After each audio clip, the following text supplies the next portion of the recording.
Empty world facts के मुअज़्ज़ज़ दोस्तों, मैं हूँ मारिया ताहर। आप तमाम देखने और सुनने वालों को अस्सलामु अलैकुम। गांधी को कितनी बार मारने की कोशिश की गई थी? जी हाँ दोस्तों, इंडिया के बाबाए कौम कहलाए जाने वाले महात्मा गांधी को 76 साल कबल 30 जनवरी सन 1948 को सख्तगीर हिंदू कौम परस्त नाथूराम गोडसे ने गोली मारकर हलाक कर दिया था। लेकिन ऐसा नहीं है कि पहली ही कोशिश में वो ऐसा करने में कामयाब हुए थे। हिंदुस्तान को आज़ाद हुए चंद ही माह हुए थे और मुल्क में मजहबी कशीदगी का माहौल अपने अरूज पर था। लेकिन इससे कबल गांधी ने मुल्क में फ़िरका वाराना हम आहंगी के लिए अपनी तमाम तार कुव्वत झोंक दी थी।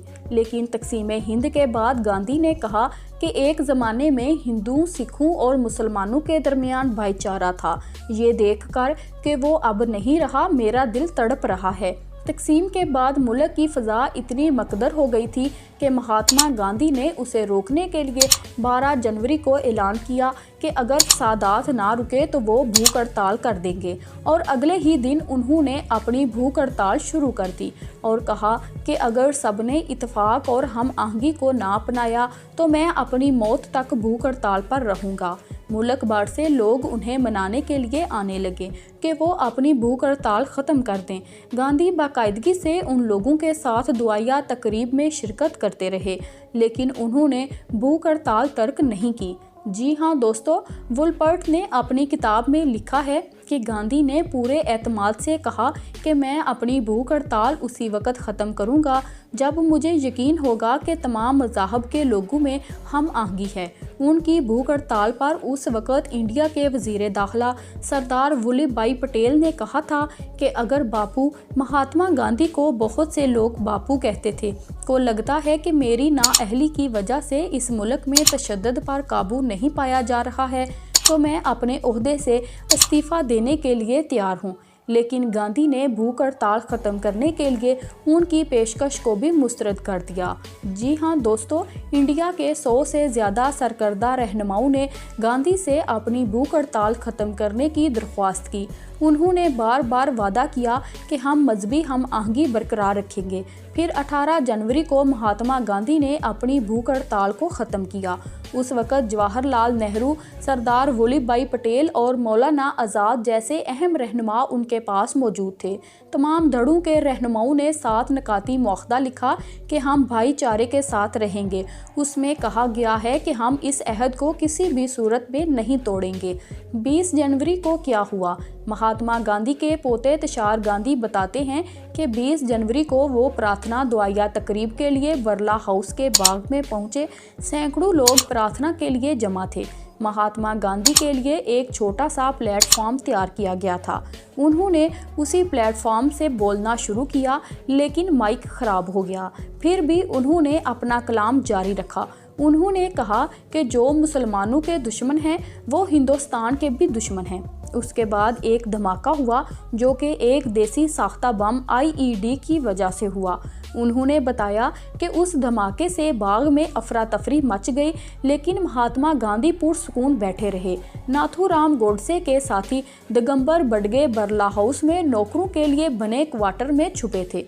उनका मंसूबा था कि वो वहां से दूसरा गोला फेंकेंगे, लेकिन उनकी हिम्मत नहीं हुई और सब वहां से भाग गए। इस हमले की मंसूबाबंदी नाथूराम गोडसे ने की थी। इस मौके पर नाथूराम गोडसे, गोपाल गोडसे और नारायण आप्टे मौजूद थे। पुलिस ने हैंड ग्रेनेड फेंकने वाले मदन लाल पहुआ को गिरफ्तार कर लिया, लेकिन उनके बाकी तमाम साथी फरार होने में कामयाब हो गए। जी हाँ दोस्तों, इस वाक़े के 10 दिन बाद 30 जनवरी सन 1948 को महात्मा गांधी को नाथूराम गोडसे ने उस वक़्त गोली मार दी जब वो बरला हाउस में ही प्रार्थना सभा में शामिल थे। तुषार गांधी के मुताबिक बाद में गांधी के कत्ल की तहकीकात के लिए कपूर कमीशन कायम किया गया।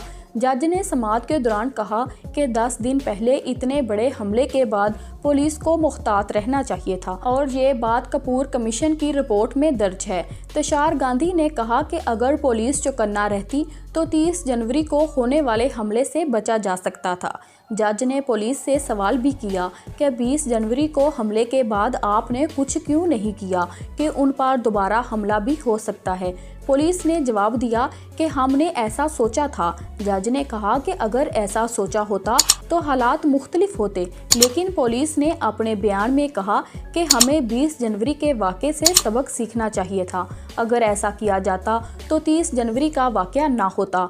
गांधी पूरी ताकत से इस मुल्क को एक साथ रखने, इस मुल्क में अमन कायम रखने की कोशिश कर रहे थे। वो अपनी बाकी ज़िंदगी इस काम को जारी रखने का अज़म किए हुए थे। तुषार गांधी ने कहा कि इससे कबल भी महात्मा गांधी को कत्ल करने की 4 बार कोशिशें हुई और सबसे ज़्यादा हैरानकुन बात यह है कि ये तमाम कोशिशें नाथूराम गोडसे और उसके साथियों ने की थी। जी हाँ दोस्तों, इन चारों कोशिशों के बारे में अब आपको तफसील से बताती हूँ। पहला हमला सन 1934 में पहली बार पुणे टाउन हॉल के करीब गांधी के मोटरकैड पर एक दस्ती बम फेंका गया। उस वक़्त गांधी जी हरिजन यात्रा के मौके पर पुणे आए हुए थे। गांधी और उनके साथी 2 कारों में सवार थे।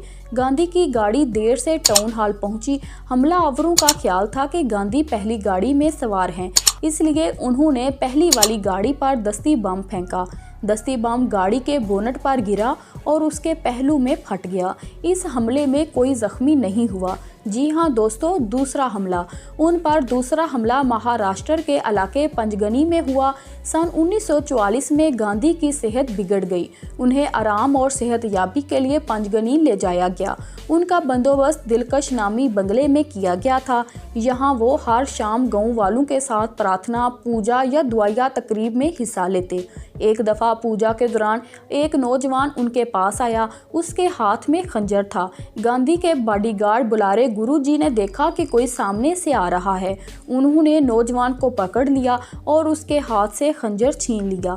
गांधी जी ने कहा कि इस नौजवान को छोड़ दिया जाए, इसलिए उसके खिलाफ कोई कार्रवाई नहीं की गई। बुलारे गुरुजी ने बताया कि वो नौजवान नाथूराम गोडसे था। जी हाँ दोस्तों, तीसरा हमला गांधी के कत्ल की तीसरी कोशिश महाराष्ट्र के कस्बे सेवाग्राम में हुई। सन 1944 में गांधी वर्धा स्टेशन से ट्रेन से जा रहे थे। उस वक़्त एक नौजवान गांधी के पास आया। पुलिस ने उसे फ़ौरन पकड़ लिया। उसे इब्तदाई तफ्तीश के बाद रिहा कर दिया गया। गांधी के स्वाने नगार प्यारे लाल ने लिखा है कि इस हमले को रिकॉर्ड भी नहीं किया गया। जी हाँ दोस्तों, चौथी कोशिश सेवाग्राम में हमले की कोशिश के अगले ही साल यानी 1945 में महात्मा गांधी ट्रेन के जरिए बम्बई से पुणे जा रहे थे। ट्रेन एक गार्ड कोच, एक इंजन और एक 3rd क्लास कोच पर मुश्तमिल थी। रात का वक़्त था। ट्रेन कसारा घाट पहुंची थी। उस वक़्त पटरियों पर कुछ रुकावटें खड़ी की गई थीं। पत्थरों का ढेर भी बनाया गया। ड्राइवर ने मलबा देखा और ब्रेक लगा दी। इंजन हल्के झटके के साथ मलबे से टकरा गया, ताहम कोई बड़ा जानी नुकसान टल गया। गांधी जी पुणे आए और कहा कि जो लोग मुझे मारना चाहते हैं वो मुझे मार दें, लेकिन मेरे लिए लोगों को नुकसान ना पहुंचाएं। तुषार गांधी ने कहा कि गांधी जी की मौत के बाद मुल्क को एक बड़ा झटका लगा।